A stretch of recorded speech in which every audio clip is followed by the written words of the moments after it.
एक बार की बात है, एक गांव में प्रभा नाम की एक लड़की रहती थी जो मकड़ियों से बहुत डरती थी।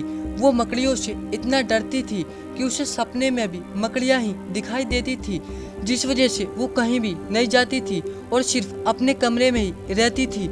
एक दिन प्रभा अपनी बहन के साथ पार्क में घूमने के लिए जाती है। प्रभा पार्क में टहल रही थी, तभी उसने एक मकड़ी के जाले को देखा। प्रभा वहीं रुक गई और मकड़ी के जाले को घूरने लगी। प्रभा को काफी ज्यादा डर लग रहा था। वो वहां से भागना चाहती थी, लेकिन उसने ऐसा नहीं किया। प्रभा ने अपने डर का सामना किया।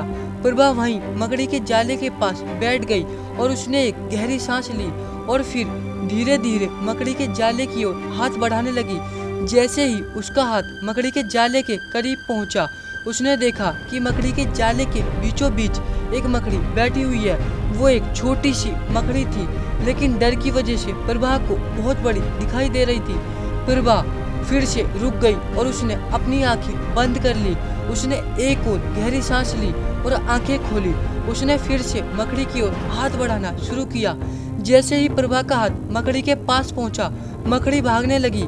यह देखकर प्रभा को काफी ज्यादा खुशी हुई, क्योंकि उसने जिंदगी में पहली बार अपने डर का सामना किया था।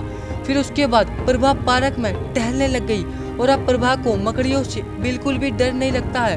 वो जानती है कि वो अपने डर का सामना कर सकती है और इससे प्रभा का काफी ज्यादा आत्मविश्वास भी बढ़ा। प्रभा की ये कहानी हमें ये सिखाती है कि हम अपने डर पर काबू पा सकते हैं। इससे कोई फर्क नहीं पड़ता कि हमारा डर कितना बड़ा है या फिर कितना छोटा है, हम उसका सामना कर सकते हैं यदि हम एक गहरी सांस लेकर अपने डर का सामना करने को तैयार रहें। क्योंकि जब तक हम अपने डर का सामना नहीं करेंगे, जब तक हमारा डर हम पर हावी होता रहेगा।